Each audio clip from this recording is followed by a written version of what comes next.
Well, good morning, everybody. This is the day of the four-wheel drive conversion, hopefully. We got the van sitting out here. She's been sitting all night. She's ready for her facelift. And it's about 40 degrees out here in Georgia. Colder weather than we're used to, but I think we'll make it work. This is the two-wheel drive version. So hopefully when we check in, it's gonna look a little different after this. Y'all stay tuned. All right, so we're gonna get a height measurement from the ground, roughly center of the wheel for the fender well. We are 36 inches to the front right corner. The box does have some weight in it, but the box doesn't match the wheel wells of the van, so just use this for comparison's sake. 32 5/8.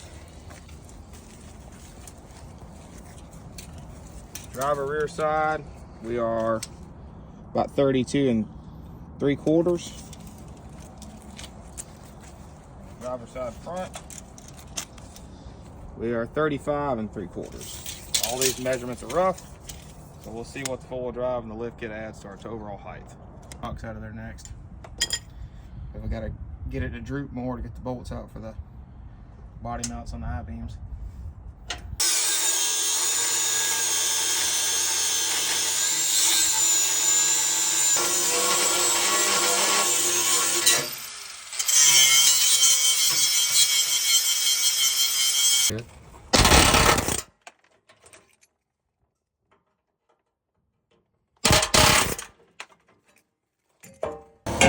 Y'all fixing to see something right here. When that hat comes off, that's when he's clocking in right there. Good thing the sun ain't out today.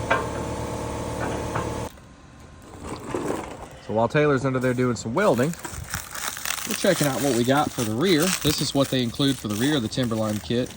There's a 5-inch rear block and wheel spacers that convert it from the van pattern to the truck pattern. That way we can run the same wheels all the way around. The wheels that we bought are truck wheels, so we can't put them on until the conversion's done, but that'll help us get there. Pretty heavy duty fabricated blocks that come with the Timberline kit. Hey, Boots. And they were even kind enough to show us this side forward.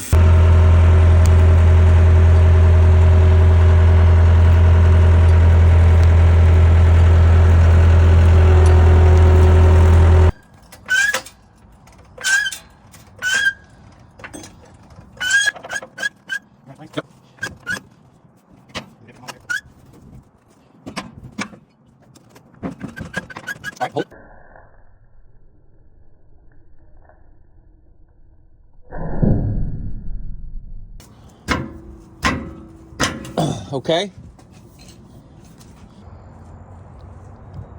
First time putting her on the ground. This thing looks a little silly in the back.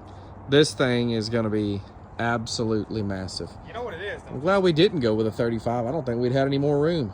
As tall as this thing is. It's tooted.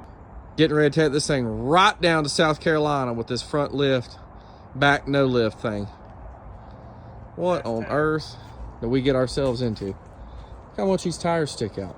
Good gracious. Looks tough though. Looks absolutely tough. All right, guys, we're gonna get our measurement. As you can see, the camper is back on all four. It is lifted and four-wheel drive swapped. Front right, we're at about 43 inches. These are gonna be kind of a pain to measure because the tires stick out way past the bed or the box. About 39.5, give or take, on the passenger rear. I'm gonna say 39.25, give or take, on this side.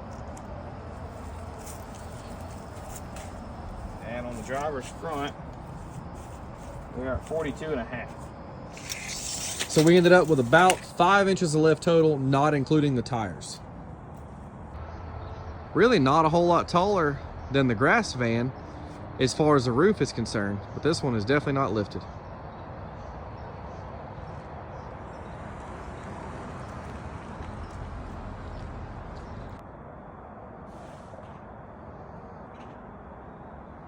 Still got a few things we got to touch up, like these U-bolts that were included with the kit are not quite long enough for the cabin chassis because they've got such a such a thick spring pack. So we're gonna have to get some U-bolts and get some lug nuts and a few little odds and ends here and there, mount the sway bar up, and I think this thing's gonna be ready for a test drive. Well, that's it. She's back on all four. The swap's not done by no means, but it's done enough to where we can see how she's gonna sit. And man, this thing's tall. It actually sits pretty level, maybe a little higher in the back, which is good because we got a lot of weight to add to it.